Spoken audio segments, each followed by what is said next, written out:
Bismillahirrahmanirrahim. Assalamualaikum warahmatullahi wabarakatuh.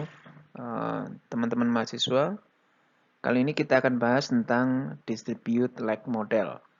Salah satu model yang mengakomodasi unsur waktu di dalam modelnya. Jadi yang biasanya kita hanya menggunakan variabel sebagai bagian utama dari sebuah model, maka pada distribute lag model ini menggunakan waktu atau waktu lampau dari keadaan dari suatu variabel diakomodasi dalam model yang dibuat. Bagaimana konsep tentang distribute lag model ini? Mari kita ikuti atau kita lanjutkan slide berikut. Jadi konsep dasar distribute lag model adalah suatu model di mana variabel yang menjelaskan atau variabel bebas yang digunakan untuk menjelaskan variabel terikatnya atau X yang digunakan untuk menjelaskan Y itu tidak hanya variabel yang dicatat pada keadaan hari itu saja atau pada waktu tertentu saja atau pada saat T saja, tapi variabel yang digunakan atau variabel X yang digunakan atau variabel bebas yang digunakan juga memasukkan unsur lag-nya atau keadaan masa lalu dari variabel tersebut. Kenapa sampai ada model lag distribute lag ini? Karena pada kenyataannya banyak sekali variabel-variabel yang mempengaruhi variabel terikatnya itu bukan pada keadaan periode tertentu itu saja, tapi dia mempengaruhi variabel Y-nya itu pada masa periode setelahnya dan setelahnya. Jadi ada jeda waktu di mana variabel X itu akan mempengaruhi Y. Jadi bukan pada saat itu tapi pada saat selanjutnya atau pada saat yang berjalan, nah baru kemudian variabel tersebut memiliki pengaruh pada variabel Y. Itulah yang kemudian kita sebut dengan distribute lag model. Jadi lag yang model yang menggunakan lag atau jeda waktu ya dari suatu variabel di dalam mempengaruhi variabel yang lain. Nah, jadi kita bisa lihat ini. Oke, ini modelnya ya. Ini model distribute lag model. Jadi Anda bisa lihat ada variabel X yang kemudian ada variabel X T-1 dan variabel X T-2 ya yang kemudian digunakan untuk menjelaskan variabel Y. Ya. Apa bedanya dengan ada juga beberapa model regresi yang menggunakan lag ini, tapi yang dimodelkan adalah bukan variabel bebasnya, tapi variabel Y-nya yang kita biasa sebut dengan model autoregresif. Jadi suatu variabel Y ya, yang kemudian dia mempengaruhi Y pada masa sebelumnya. Atau gini, jadi suatu variabel yang keadaannya itu dipengaruhi oleh keadaan dia pada waktu sebelumnya. Ya, misalkan inflasi hari ini dipengaruhi oleh inflasi, dipengaruhi juga oleh keadaan inflasi sebelumnya. Itu yang kemudian kita sebut dengan autoregresif. Jadi sederhananya adalah kalau autoregresif itu adalah variabel Y-nya yang memiliki lag, tapi kalau distribute lag model itu adalah variabel X-nya yang memiliki lag.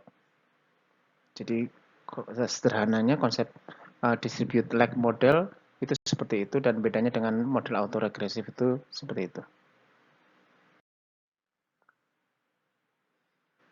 Ini yang tadi saya sebut bahwa banyak sekali kasus di mana variabel Y itu dipengaruhi oleh variabel X bukan pada keadaan waktu tertentu saja dari variabel X, tapi keadaan berikutnya dari variabel X ya, itu juga mempengaruhi variabel Y-nya.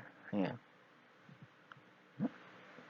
Misal contoh, pengaruh perubahan pendapatan terhadap konsumsi. Jadi kalau seseorang misalkan berubah pendapatannya naik misalkan, maka tentu saja kenaikan pendapatan itu akan menyebabkan terjadinya perubahan pola konsumsinya. Tapi apakah pola konsumsi itu akan berubah hanya karena perubahan pendapatan pada waktu itu saja? Ternyata tidak, ya.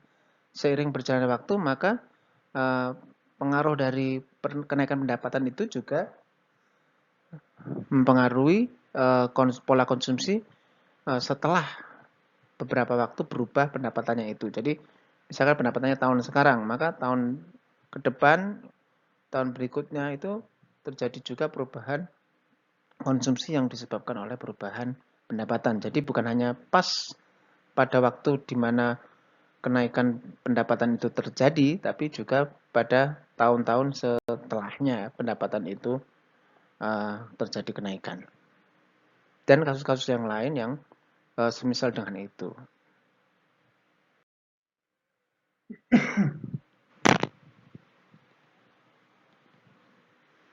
Oke, jadi secara umum model bisa kita tuliskan seperti ini. YT sama dengan alpha plus beta 0 XT. Nah, ini model yang biasa. Jadi ini yang kita sebut dengan perubahan jangka pendeknya atau efek jangka pendeknya. Nah, setelah itu kita bisa tuliskan plus beta 1 X T-1 plus beta 2 X T-2 dan seterusnya. Ini adalah waktu-waktu setelah efek jangka pendeknya terjadi. Jadi ini yang kemudian kita sebut totalnya ini adalah sebuah efek jangka panjang, ya. Jadi beta 0 adalah jangka pendeknya, kemudian beta T itu adalah perubahan totalnya, ini kita sebut dengan efek jangka panjang. Jadi contoh kasusnya ya, misalkan seorang menerima kenaikan gaji sebesar $2.000 ya. Gaji tahunannya naik $2.000 pada tahun ini. Maka kalau kita anggap kenaikannya itu permanen ya, bukan hanya pada saat itu saja, permanen terus, setiap tahunnya kenaikan gaji berkala lah kayak kalau di pegawai negeri seperti itu. Apakah pengaruh dari pendapatan itu terhadap konsumsi orang tersebut? Jadi faktanya adalah bahwa kenaikan sejumlah $2.000 ini kalau di dalam kenyataannya tidak hanya mempengaruhi konsumsi pada tahun yang sama, ya. Jadi kenaikan gaji 2.000 tadi itu ternyata polanya adalah pada tahun yang sama maka kenaikan itu digunakan $800 pada tahun yang sama, ya. Setelah itu kenaikan tersebut digunakan $600-nya pada tahun berikutnya dan digunakan $400 pada tahun berikutnya kembali, ya. Dan sisanya digunakan untuk menabung. Jadi pada akhir tahun ketiga belanja konsumsi tahunan orang tadi itu berubah menjadi $1.800 ya dari kenaikan $2.000-nya. Jadi kalau kita gambarkan modelnya itu menjadi seperti ini, ya. Jadi kenaikan konsumsi karena pendapatan itu dapat dituliskan menjadi YT sama dengan C plus 0,4 ya. Perubahan pendapatan ya 0,4 ini karena pada tahun yang sama pada T yang sama ya, digunakan $800-nya ya. Jadi $800 adalah 0,4% dari $2.000. Jadi kenaikan pendapatan itu berpengaruh 0,4%-nya pada tahun yang sama. Kemudian dia digunakan kenaikan $2.000 itu $600-nya pada tahun berikutnya dan $400 lagi pada tahun berikutnya. Jadi kalau kita gambarkan bisa menjadi seperti ini. Jadi pada tahun berikutnya ya. Jadi kalau waktu sudah berganti maka pada tahun T-1 ya, karena waktu berganti T menjadi T menjadi jadi waktu sebelumnya kenaikannya tadi, kenaikan gaji pada tahun sebelumnya itu ya digunakan $600 ini ya. Ini adalah 0,3% dari $2.000 ya pada tahun efek dari tahun tersebut. Nah, pada tahun berikutnya dan $400 atau 0,2% pada tahun berikutnya kembali. Ya, dan sisanya baru di saving. Jadi kenaikan $2.000 itu terdistribusi ya selama 3 tahun ya. Itu menjadi seperti ini. Jadi kasus yang tadi itu kalau dibuatkan modelnya menjadi seperti ini. Jadi efek dari kenaikan gaji itu tidak hanya pada T saja, tapi pada T berikutnya, pada tahun berikutnya, dan T pada tahun berikutnya. Kenapa ditulis T-1 bukan T plus 1? Karena ketika T-nya itu sudah naik plus 1, maka T yang tahun tadi itu menjadi T-1. Kemudian kalau T-nya nambah lagi jadi tahun berikutnya, berarti efek dari T 2 tahun sebelumnya tadi itu baru berimbas pada tahun tersebut. Jadi kira-kira menuliskannya menjadi seperti ini.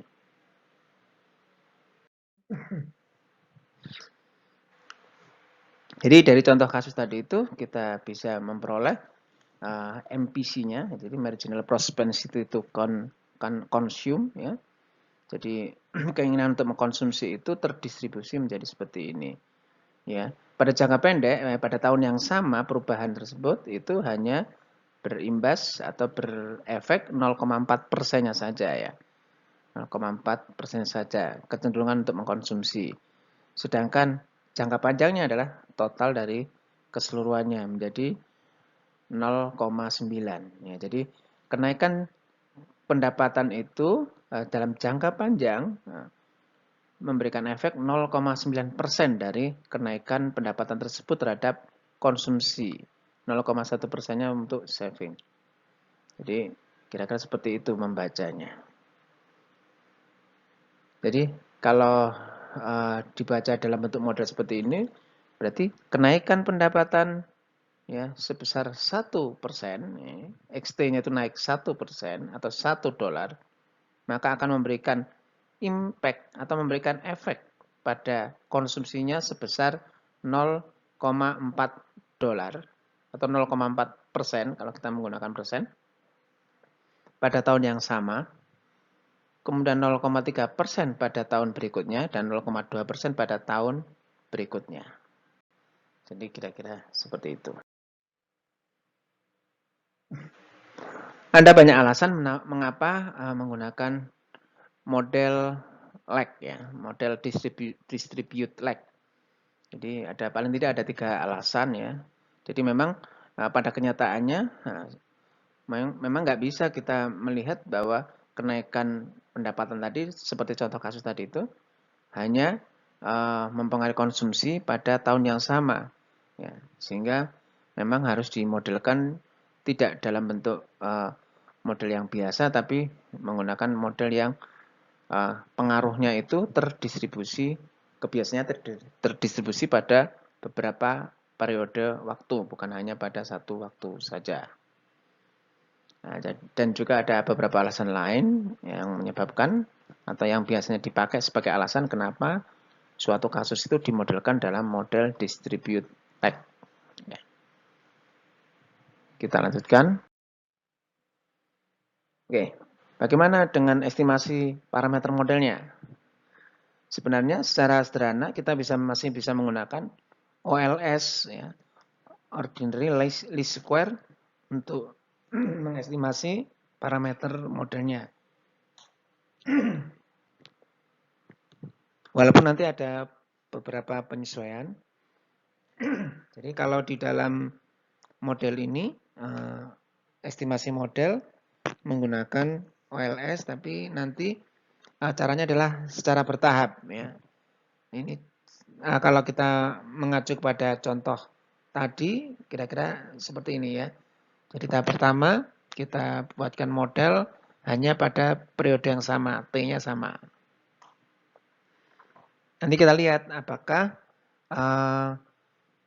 signifikan parameter modelnya tadi itu. Ini beta 0 dan beta 1-nya ini signifikan. Oke, kalau masih signifikan kita lanjutkan modelnya menjadi model plus lag 1 ya. Jadi impact-nya pada 1 tahun berikutnya atau 2 tahun. Nah, kita bisa lihat ini kalau masih signifikan ya kita bisa lanjutkan dengan leg ketiganya atau leg keduanya atau jeda waktu 2 tahun setelah peristiwa kenaikan gaji tadi itu terjadi. Kita lihat kalau sudah mulai tidak signifikan, jadi parameter yang ketiga ini, katakanlah ini masih signifikan ya, baru yang ada leg 2 ini sudah tidak signifikan ya, atau ya tandanya ini berubah, yang plus menjadi minus, maka kita hentikan penambahan leg-nya ya. Jadi sampai di situ selesai. Berarti kalau ini sudah nggak signifikan atau sudah berubah tandanya, maka tandanya ini kita sudah selesai leg-nya. Dan kita gunakan model yang masih signifikan tadi itu. Berarti untuk kasus ini contoh ya, untuk kasus ini berarti model terbaik ya, model yang terbaik adalah model dengan leg 1. Jadi X ini mempengaruhi Y itu pada tahun yang sama dan 1 tahun berikutnya. Ini yang akan kita gunakan untuk model terbaiknya. Jadi walaupun ada beberapa kelemahan, dan kelemahan itu kita bisa atasi secara teknis ya. Misalkan kelemahannya itu nanti mungkin saya terjadi multikolinearitas ya.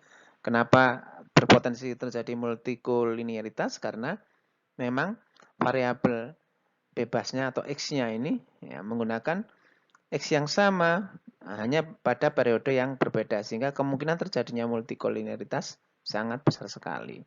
Jadi kita lihat bagaimana pada sesi sebelumnya kita bahas tentang multikolinearitas dan bagaimana cara untuk menanggulanginya. Oke, kita bisa merujuk ke bahasan tersebut.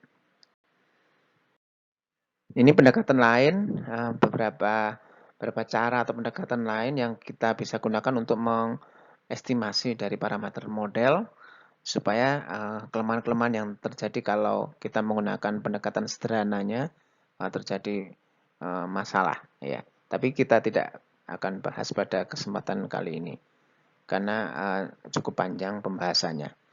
Jadi saya kira kali ini pembahasan kita sampai di sini. Ya, semoga bermanfaat dan bisa dipahami dengan baik. Terima kasih.